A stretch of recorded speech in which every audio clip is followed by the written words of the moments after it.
Esto es Radio Encerrada. Bueno, señores, llegó el COVID a San Salvador. No es Ecuador, es la capital de San Salvador. Para que veamos uno de los casos donde están recogiendo a una persona que quedó tendida sobre la calle. Estamos exactamente frente de lo que es el Laboratorio Clínico Médico Escalón. ¿Lo pueden ver? En El Salvador ya anda que se saturen los cementerios. Las víctimas son enterradas bajo las normas que estableció el gobierno. No hay velorio, solo se permite observar a los parientes más cercanos y el personal debe ir debidamente protegido. El Salvador ha superado los 7.000 casos positivos de COVID-19. Desde el inicio de la emergencia, a mediados de marzo, han muerto 202 personas y se han hecho más de 170.000 pruebas para detectar el virus, según las poco creíbles estadísticas oficiales. Lo cierto, más allá de la fiabilidad de los datos del Ministerio de Salud, es que la red de hospitales públicos ha colapsado. Fotos y videos publicados por pacientes olvidados, por familiares afligidos o por doctores superados muestran que el sistema de salud está saturado. Pacientes atendidos en el suelo o una cantidad de entierros que no calza con la cifra oficial. Este es el contexto que escogieron varios funcionarios de la actual administración, ministros, comisionados y directoras de instituciones para hacer campaña de cara a las elecciones de 2021. De eso tratará el episodio de hoy, de cómo la política partidaria ha logrado, una vez más, hacer a un lado a lo verdaderamente importante. Ricardo Bendek y Cartas a Felice pondrán la música nacional en esta ocasión. Las sugerencias para no aburrirse en el encierro serán literarias, novelas latinoamericanas. Soy Fernando Romero. Y yo, César Faguaga, y esto es Radio Encerrada. Hola amigos de Radio Encerrada y Revista Factum, yo soy Ricardo Bendek, músico y productor salvadoreño. Estoy aquí para presentarles mi último sencillo titulado Sésamo, el cual trata sobre la importancia de conocer la historia de nuestro país. Lo pueden escuchar en todas las plataformas digitales y pueden encontrarme a mí en redes sociales como Ricardo Bendek. Espero les guste y nos vemos en la próxima. Las calles donde vagas, nena, son sésamos de causalidad. No te preguntas por qué. Tú no quieres saber.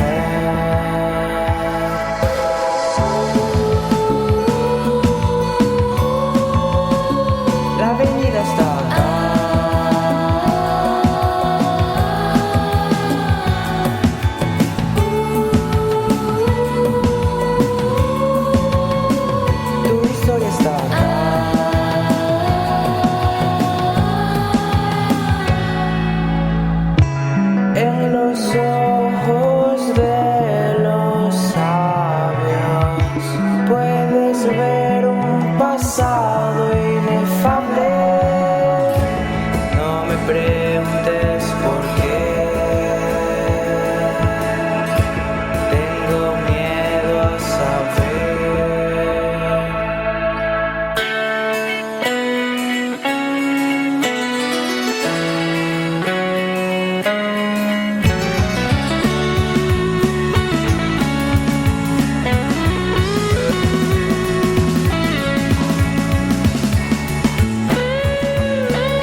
Algo ha cambiado en las últimas semanas. Al inicio de la pandemia, apenas un grupo aislado de enfermeras se atrevió a denunciar la falta de equipo para atender a los pacientes con COVID.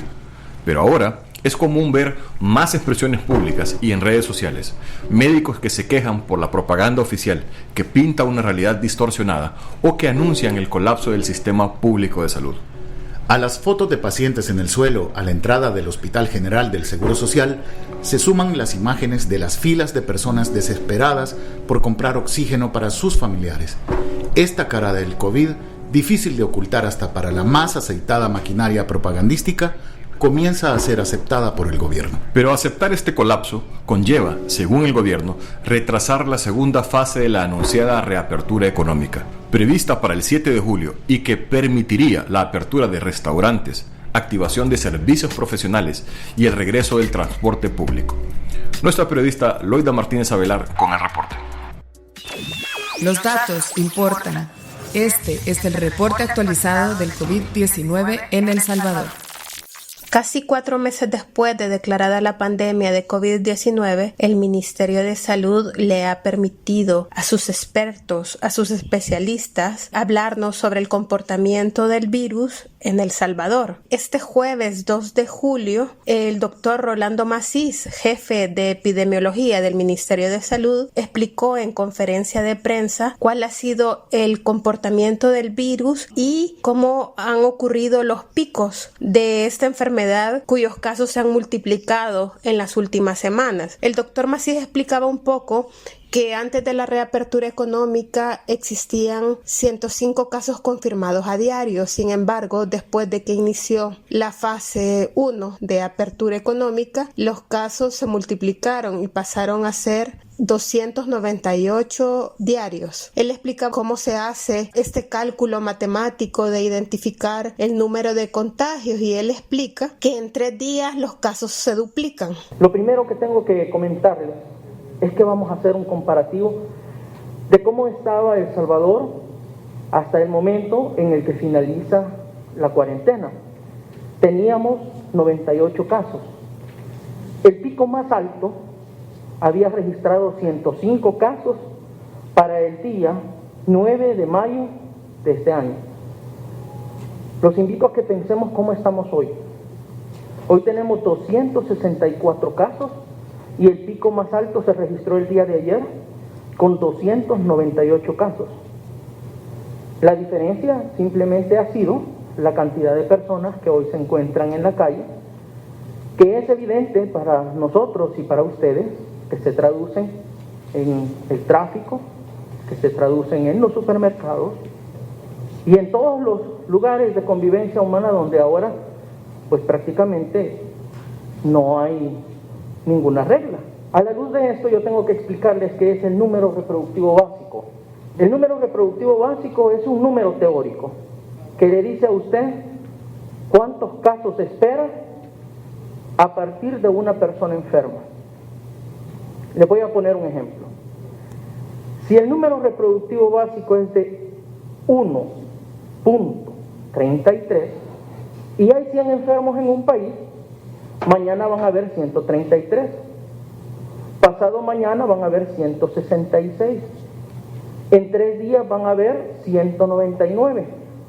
Dicho de otra forma, en 3 días se habrá duplicado la cantidad de casos. Pues las declaraciones del doctor Macís no fue lo único que nos sorprendió de la conferencia de prensa de este 2 de julio en Casa Presidencial. También escuchamos al ministro de Salud, Francisco Alaví, en un ejercicio de honestidad, reconocer las precariedades que existen en el sistema de salud y mostró inclusive las fotografías de la saturación del Hospital General del Seguro Social, donde muchos pacientes estaban siendo atendidos inclusive en colchonetas, en el suelo, las personas habían llevado hasta sus tiendas de campaña. Entonces, esto ocurre 4 meses después de su nombramiento y también 4 meses después de que él asumió un papel político. Alaví durante la mayor parte de la emergencia se ha comportado como un político, no ha hablado aspectos técnicos sobre el comportamiento del virus y ahora ya estamos escuchando a un funcionario mucho más realista. Hemos visto cómo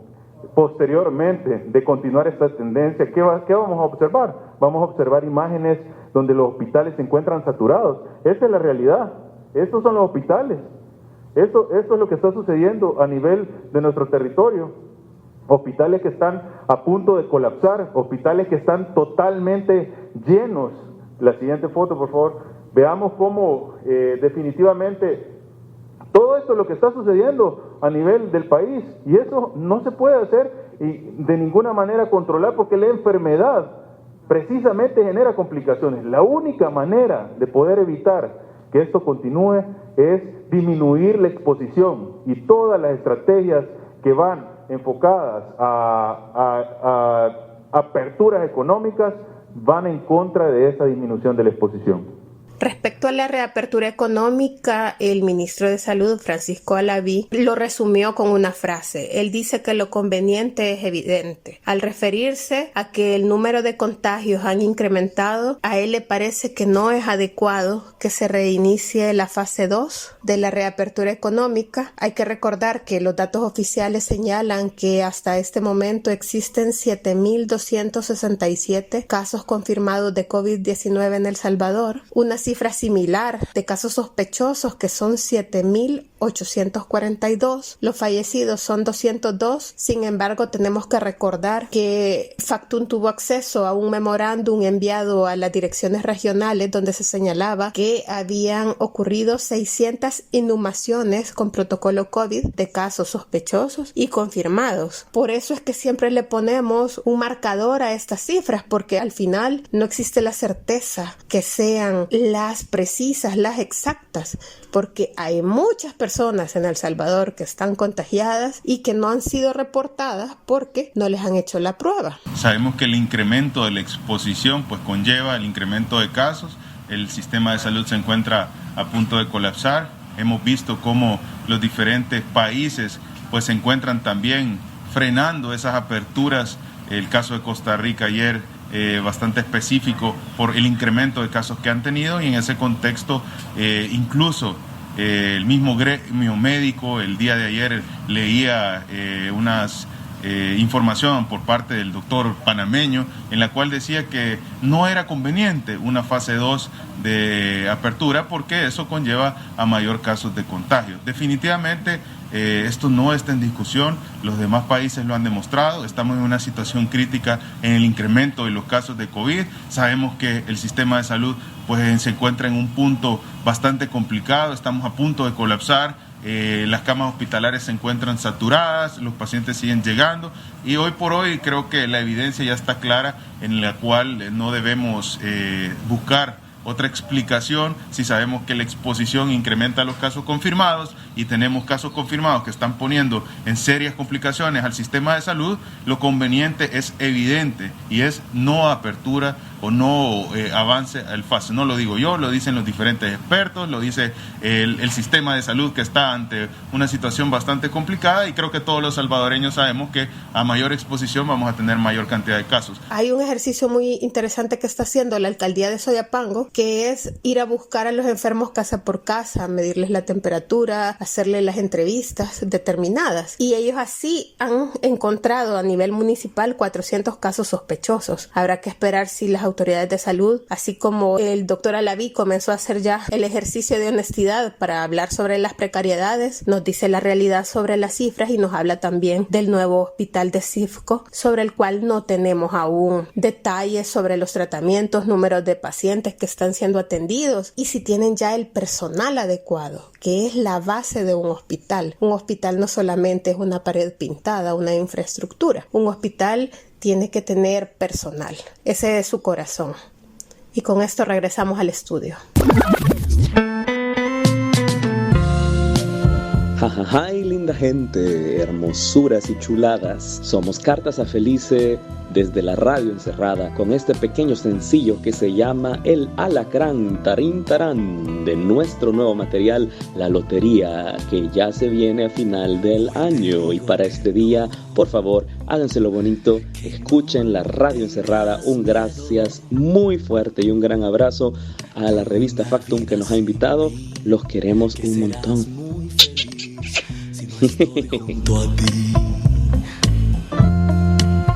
Ya no llores por mí, solo queda veneno. Yo miré al final sin dudar nada más, convertido en alacrán. Amor, hoy te pido perdón, que al final fui yo el que dijo adiós. Solo espero que puedas perdonar mi torpeza, que yo para eso soy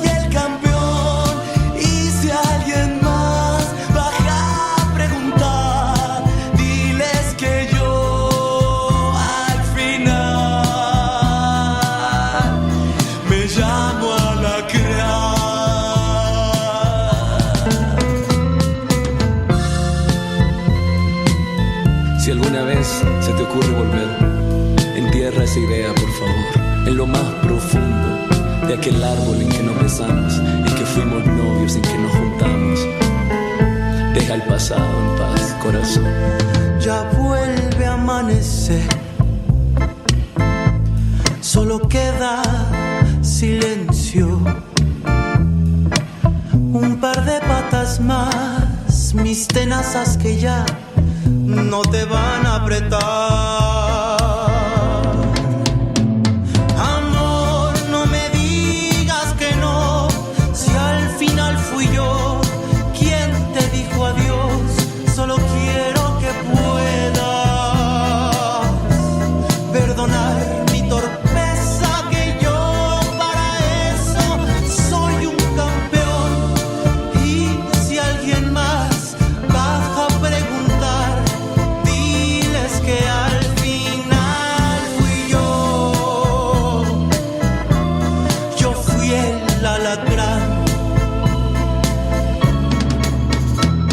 Amor, no me digas que no, que al final fui yo el que dijo adiós. Solo espero que puedas perdonar mi torpeza, que yo para eso soy el campeón. Y si alguien más baja a preguntar, diles que al final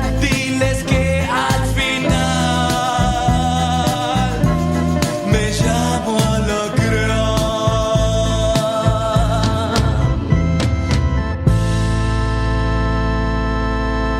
Radio Encerrada es un podcast de revista Factum.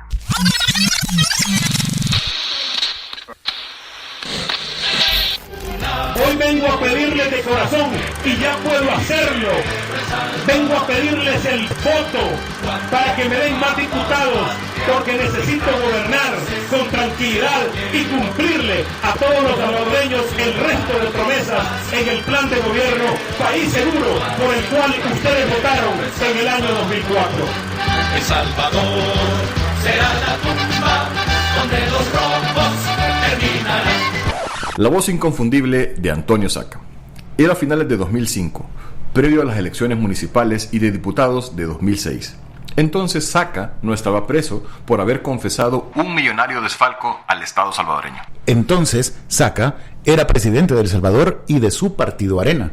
Esas elecciones, donde Saca buscaba más diputados, llegaban a la mitad de su gobierno, y Saca, un maestro de la propaganda, usaba todo el aparato estatal para hacer algo que lo acompañó durante todo su mandato: política partidaria.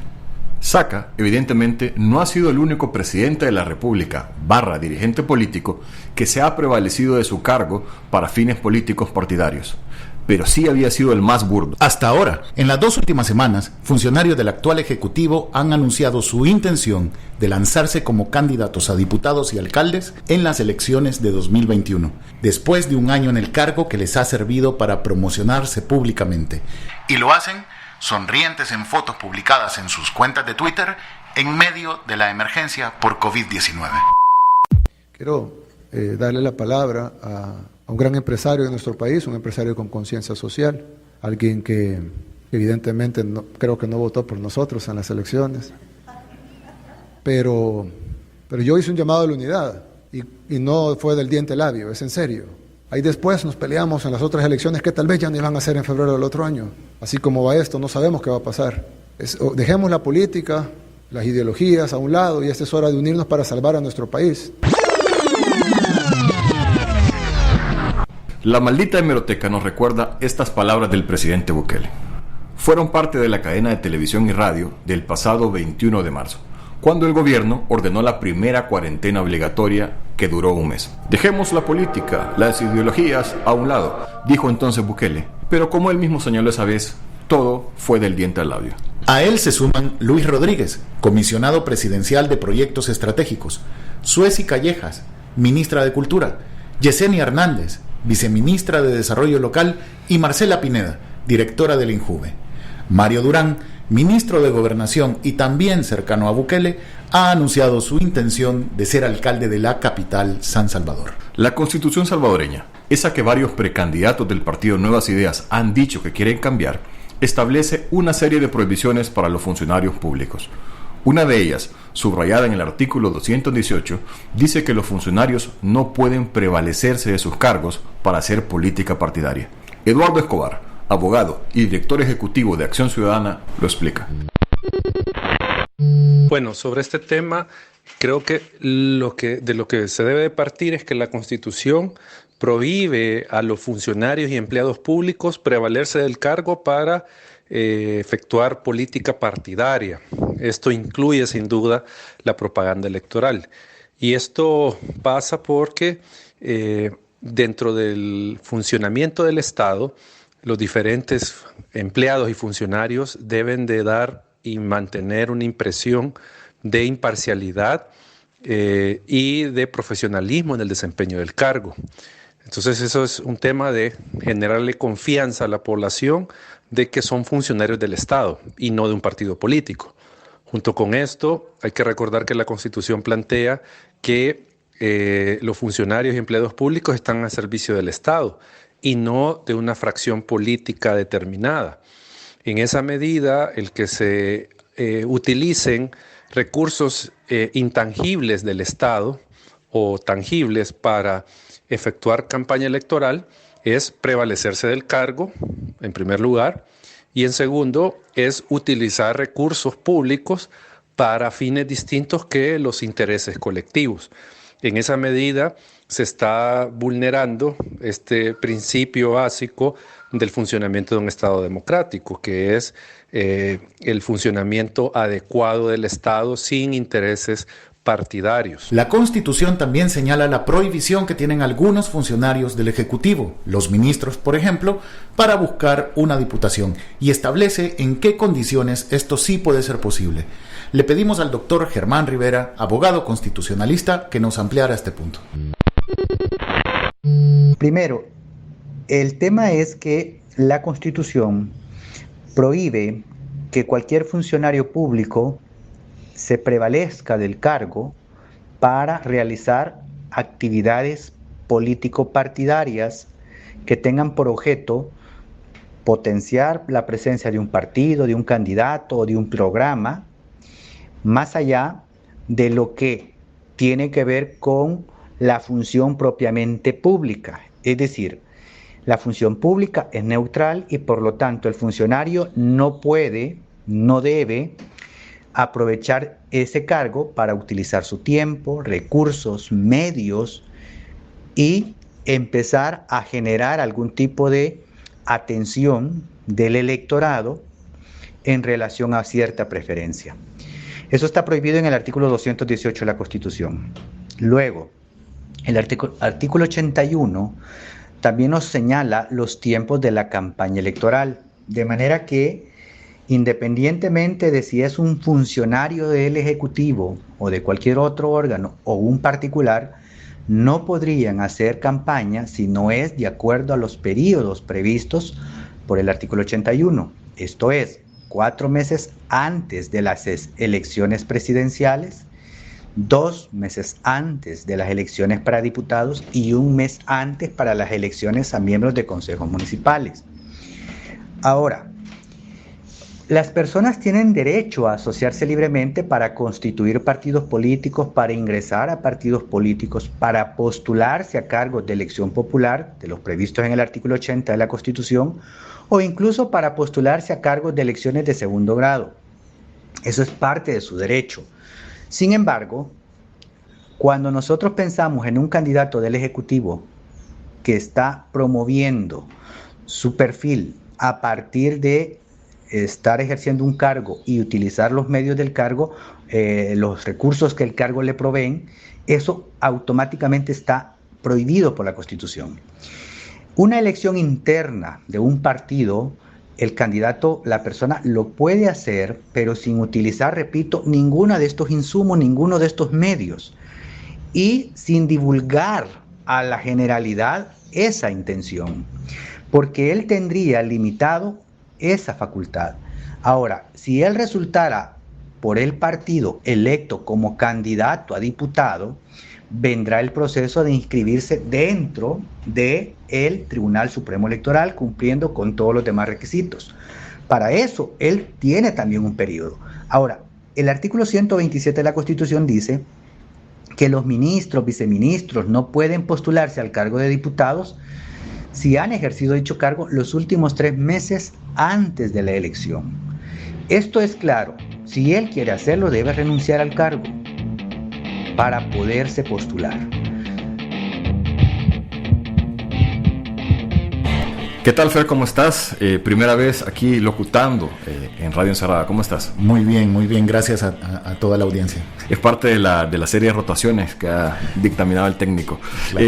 Fer, primero me gustaría saber tu impresión de todo esto que está pasando en medio de la pandemia del COVID-19 respecto a la intención de algunos funcionarios públicos de lanzarse como diputados o como candidatos a alcaldes para elecciones de 2021, el año que viene.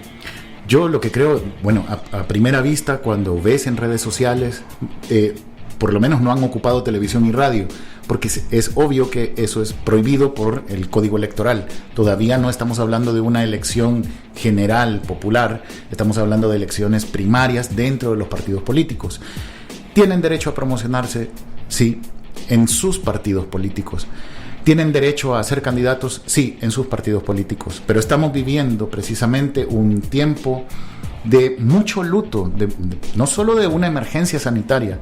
Hay muchas personas que están muriendo, hay familias que están de luto y parecería que hay cierta frivolidad de cómo se manejan en las redes sociales muchos precandidatos y especialmente los que son funcionarios públicos, precisamente porque son los primeros llamados a estar en estas primeras líneas, como les ha gustado llamar, pero de repente estás viendo en sus redes sociales, en sus posts, en sus tweets, que están viendo hacia otro lado, están viendo hacia adelante, hacia un 2021, hay intenciones plenamente electorales, cuando como funcionarios públicos están llamados a atender una emergencia como esta.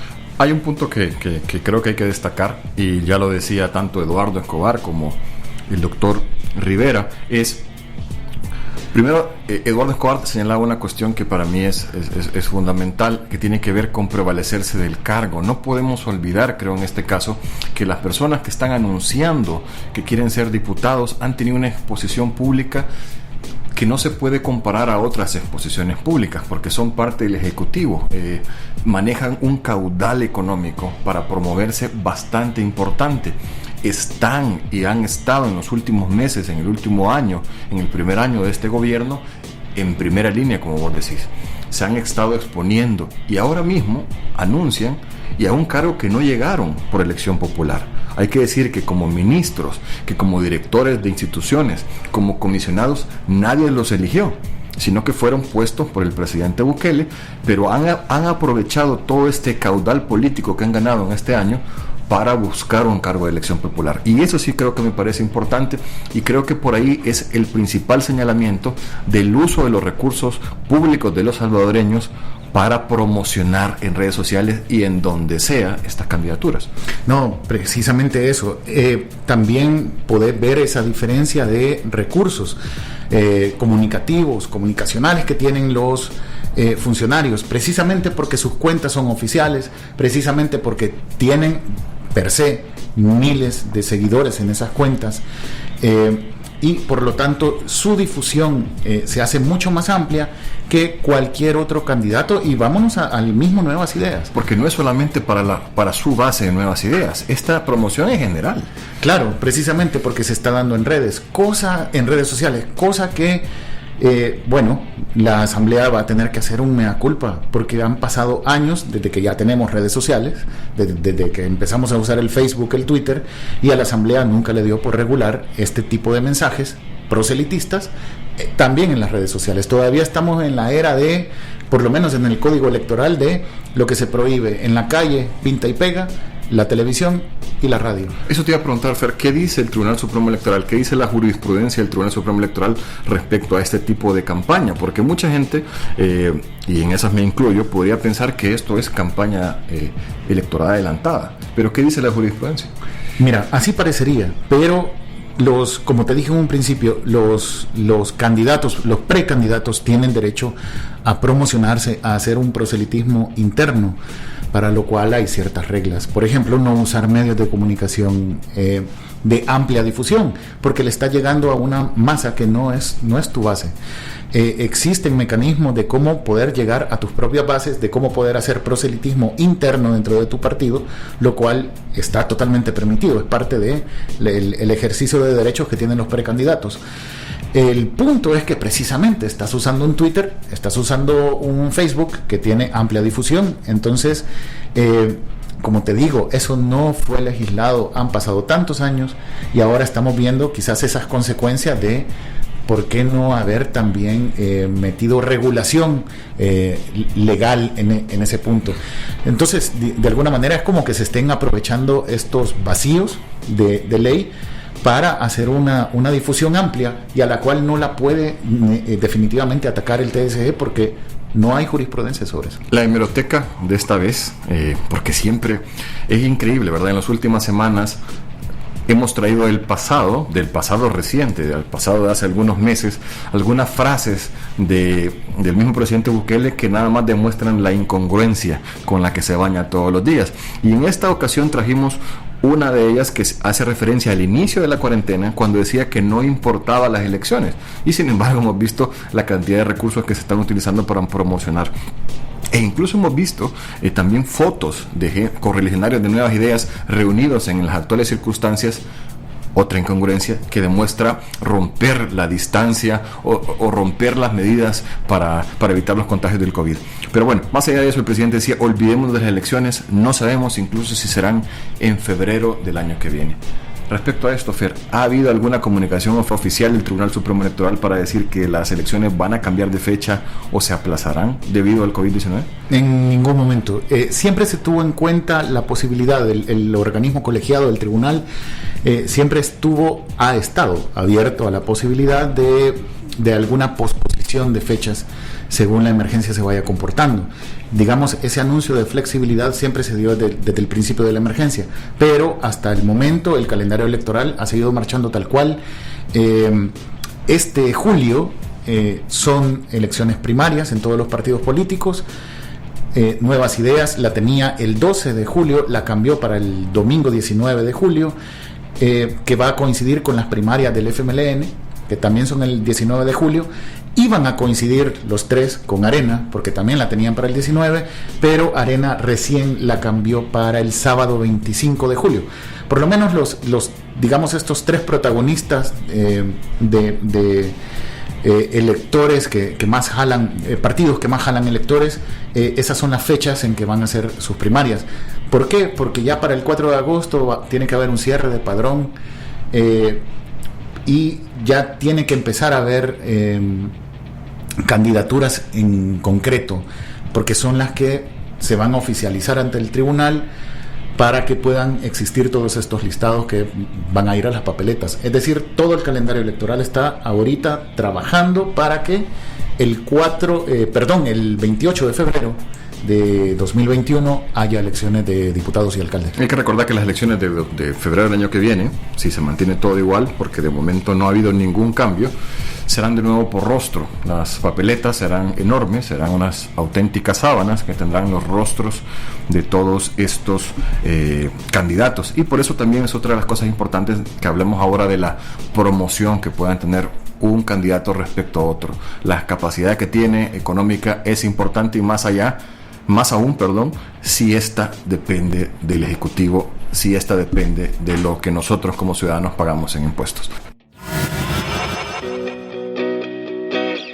No todo es coronavirus. Estas son nuestras recomendaciones para no aburrirse. Las recomendaciones de este episodio son literarias.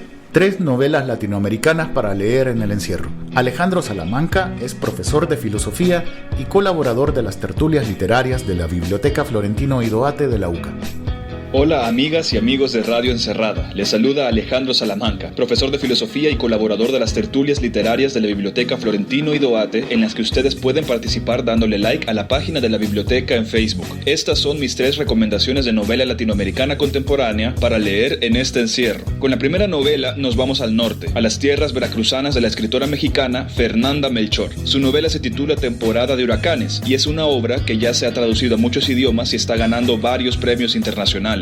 La trama comienza cuando el pueblo de La Matosa se da cuenta de que alguien ha asesinado a la bruja. Las investigaciones comienzan y la historia del crimen nos revela la historia completa de La Matosa y quizá también la de Latinoamérica. Con mi segunda recomendación nos vamos hasta Sudamérica, a Argentina, donde se ambienta la obra Distancia de Rescate, de otra escritora que está atrayendo los ojos del mundo a la literatura latinoamericana, Samantha Schweblin. La narradora protagonista de la obra es una mujer citadina que ha llegado a vacacionar a un pueblo apartado en el sur de Argentina, donde algo extraño está pasando con el hijo de una de sus amigas. Esta novela corta se construye con el diálogo entre la narradora y este niño extraño que parece ser la clave para descifrar el secreto oscuro de ese pueblo y de la tragedia de la protagonista. Para mi tercera recomendación nos quedamos en Centroamérica, y como centroamericano que soy, voy a torcer un poquito las reglas, porque Trucha Panza Arriba, de Rodrigo Fuentes, ganador del premio Centroamérica Cuenta de 2017, está catalogado como libro de cuentos, pero cada uno de ellos tiene suficientes elementos comunes para leerse como si fuera una novela. Aquí también la trama se desarrolla en la zona rural, pero esta vez en la Guatemala natal de Rodrigo Fuentes, donde conocemos las maneras en que se entrecruzan las vidas de los campesinos jornaleros, sus patrones y los narcotraficantes que comienzan a invadir sus tierras. Entonces, Temporada de huracanes, de Fernanda Melchor, Distancia de Rescate, de Samantha Schweblin, y Trucha Panza Arriba, de Rodrigo Fuentes. 3 novelas latinoamericanas contemporáneas para leer en este encierro. Gracias y un saludo fraterno a los amigos de Radio Encerrada. Y solo como postdata, Trucha Panza Arriba la pueden encontrar en la librería de la UCA, la edición de esta editorial independiente salvadoreña llamada Los Sin Pisto. La librería UCA tiene la ventaja de tener sistema de delivery activo por si ustedes quieren agenciarse de este libro y comenzar a leer literatura centroamericana en este encierro. Gracias, nos vemos. Si algo nos ha demostrado la actual coyuntura es que las miserias políticas no respetan los colores partidarios. Lo que nos queda, mientras vemos los insultos viajar entre la Casa Presidencial y la Asamblea y mientras asistimos a otra larga campaña electoral pagada con nuestros impuestos, es quedarnos en casa en la medida de lo posible, para apoyar a quienes sí están trabajando en las peores circunstancias para sacar a este país adelante. Los médicos, las doctoras, las enfermeras y todo el personal de apoyo de los hospitales. Para ellos, nuestro respeto.